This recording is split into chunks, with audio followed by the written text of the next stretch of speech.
Ukraine's $5 billion strike breaks Moscow's defenses. Missile division collapses in hours. Today, Ukraine conducts a single, coordinated campaign that pierces Moscow's air shield, cripples its fuel network, smashes a missile division, and fractures the Black Sea Fleet, inflicting about $5 billion in Russian losses across warships, grounded aircraft, missile hubs, and fuel depots. The operation follows one strategic thread: blind Russian defenses, isolate their supply lines, then strike the command systems that enable them to fight. To understand how this unfolded, the story begins the moment Ukraine forced Moscow's protective network to blink. At 2:17 a.m., inside Kyiv's concealed airfields, the night held a tense stillness. Without warning, long-range Ukrainian UAVs costing between $20,000 and $50,000 each lifted into the darkness. Seconds later, $160,000 HIMARS rockets and $1.2 million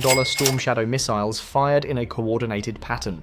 This was not a single strike, but a layered opening salvo aimed at Russia's Belgorod buffer zone, the outermost shell guarding Moscow. Within 9 seconds, Russian air defense operators were in crisis. As radar crews scrambled, Ukrainian drones dropped below 150 feet, hugging tree lines and riverbeds as they crossed the border. At the same moment, $1 million ATACMS missiles locked onto Russian radar stations near Belgorod. Ukrainian sources claimed that within seconds, early warning arrays were wiped out in a series of violent flashes. With the radar curtain torn open, Ukrainian ground forces surged forward. 6 Leopard 2 tanks, each valued at roughly $10 million, advanced beside $8.5 million Challenger 2S, pushing through broken fences at over 40 miles per hour. Their 120mm cannons struck bunkers and fuel trucks. One Leopard round detonated a Russian command post so intensely that the fireball illuminated the countryside. Behind the armor, Ukrainian motorized infantry moved under a haze of dust and flame, planting $500 anti-tank mines in key choke points. When Russian T-72 tanks attempted a counter-push, the lead vehicle triggered a mine and halted the formation. Moments later, NLAW and Javelin teams ambushed from both flanks. By morning, Belgorod's rail yard burned in columns of black smoke. A breach had been secured, and Ukraine now held the opening corridor toward Moscow. With Belgorod's defenses collapsing, Ukrainian forces expanded the operation. Hours later, Ukrainian Su-27 and MiG-29 fighters climbed to 20,000 feet over Voronezh, a vital industrial hub feeding Moscow's southern supply routes. Under their wings hung free-fall bombs equipped with GPS-guided JDAM kits. Flying low and fast through radar gaps, they released their payloads onto Voronezh's primary fuel depot. Massive mushroom clouds surged upward, and shockwaves shattered windows across nearby districts. A second logistics artery feeding Moscow was severed. Russia attempted to strike back from the sea. A Kilo-class submarine fired Kaliber cruise missiles, each costing more than $1 million, toward Ukrainian positions. The missiles flew just below the speed of sound, carrying 1,000-pound warheads designed to tear through hardened structures. But Ukraine's Patriot PAC-3 systems were ready. Interceptors, costing around $4 million, each streaked skyward at Mach 4, destroying most of the incoming missiles. One Kaliber struck a bridge, but the Ukrainian advance continued uninterrupted. On the ground, the battle shifted to Russia's supply routes. Dozens of Ukrainian FPV drones, each worth less than $3,000, raced down the M4 highway like precision-guided insects. They hunted fuel convoys, ammo trucks, and troop carriers. Dashcam footage later revealed a Russian supply truck rounding a bend before disappearing in fire. A BTR armored personnel carrier swerved to evade drones, only to be struck from above and left burning. Within 6 hours, Voronezh was cut off, and Moscow's main southern supply artery was severed. As the fires in Voronezh burned into the night, the Kremlin launched a second retaliation. At 3:42 a.m., another Kilo-class submarine released a fresh salvo of Kaliber missiles toward Kyiv. But again, Ukraine's air defense network absorbed the strike. Patriot PAC-3 units intercepted the majority mid-air, scattering debris over empty fields. Russia's attempt to destabilize the offensive failed. Next came a surface fleet escalation. Russian frigates in the Black Sea launched P-800 Onyx missiles, each racing across the waves at nearly 2,700 miles per hour. Their low flight paths were meant to defeat radar detection. But Ukraine had prepared for this axis months earlier. Naval drones, low silhouette, explosive-packed craft, shot from concealed bays at 50 knots, weaving through bursts of tracer fire. Simultaneously, Neptune anti-ship missiles launched inland and homed in on Russian vessels. The Russian formation fractured instantly. One frigate swerved violently and collided with another, just as a Neptune missile slammed into its hull. A naval drone struck a corvette's stern and detonated, sending water and flame skyward.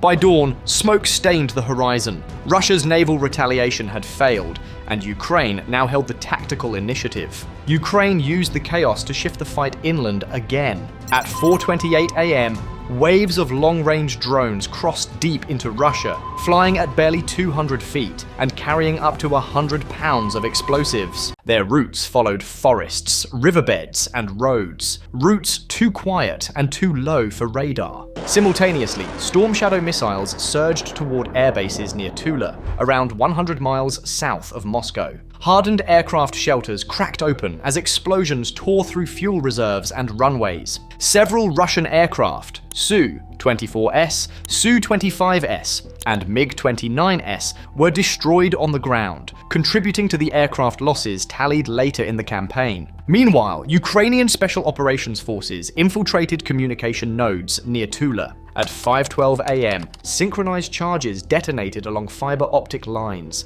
severing Russia's military communication backbone. Entire sectors fell into silence. For a critical window, Russia was blind. As Russia scrambled to restore communications, Ukrainian drones pushed north. By 5:41 a.m., Moscow's skyline flickered with air defense fire. Pantsir systems on rooftops fired volleys of tracers, while S-400 launchers sent missiles streaking skyward. Some drones fell, others slipped through. One struck a southern fuel depot, triggering a fireball. Another smashed into a Moscow city skyscraper, showering glass onto the streets below. MiG-31S and Su-35S scrambled, but coordination failures left them circling without clear targets. As dawn rose over Moscow, residents posted videos of fireballs and tracer arcs. The Kremlin's claim that all drones had been intercepted collapsed under viral evidence. For Russia's elite, the psychological impact was immediate, undermining earlier assurances of invulnerability. Analysts later estimated that Russia's total losses during this entire operation reached $5 billion.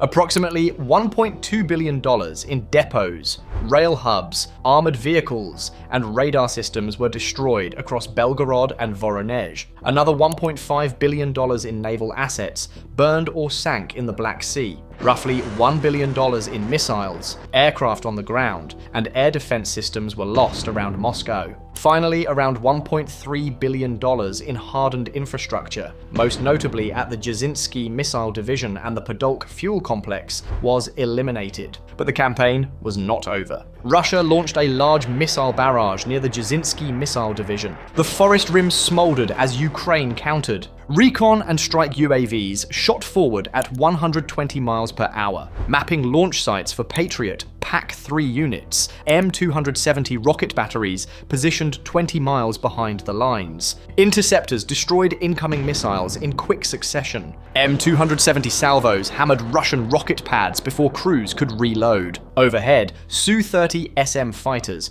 released jamming pods to block MiG-31 interceptions. When Russian rocket fire subsided, Ukraine advanced its next layer. Autonomous attack robots, each weighing close to 20 tons and moving near 15 miles per hour, entered dense minefields. Hydraulic cutters tore through barbed wire and detonated buried charges. Behind them, BMP-2 and BMP-3 vehicles surged into cleared corridors, their 30mm cannons carved into bunkers along the tree line. Overhead, loitering munitions accelerated to 250 miles per hour, targeting Kornet teams and Pantsir radars. With the perimeter collapsing, Ukrainian armor encircled the missile compound. The battle then moved underground. Russia deployed elite defenders trained for close-quarters tunnel combat. Ukraine countered with compact reconnaissance robots and FPV drones, mapping booby traps and firing points ahead of each squad. Assault teams moved in tight formations, using flashbangs and suppressive bursts to secure key nodes without destroying critical equipment.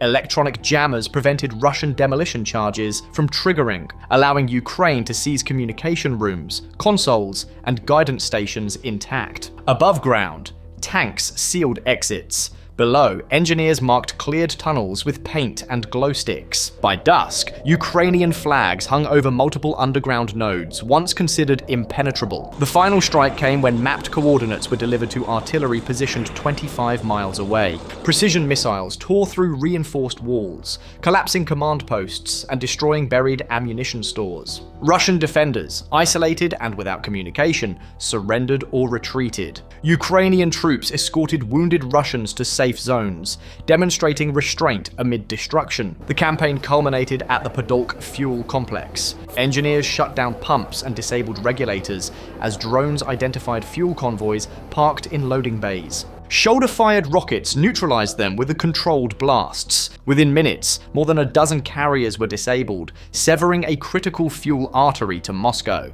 Russia's final counter came from electronic warfare units. Jammers positioned 68 miles away, scrambled drone telemetry, and disrupted MiG-29 data links. At the same moment, Su-34 bombers dove from 20,000 feet to strike Ukrainian positions, but S-300 batteries fired interceptors that forced the jets to retreat, while MiG-29 fighters executed radar-guided missile passes to push them away. Kamikaze drones homed in on the jammers' emissions and destroyed them, restoring control channels. By the end, Russia had lost approximately $5 billion in ships, aircraft, missiles, and hardened infrastructure. Ukraine had pierced every layer of Russia's defenses, on land, in the air, underground, and across the sea. And as smoke drifted over shattered bunkers, one question lingered across the strategic landscape. If Moscow itself can be reached, can any fortress still claim safety? Share your thoughts and subscribe for more videos like this.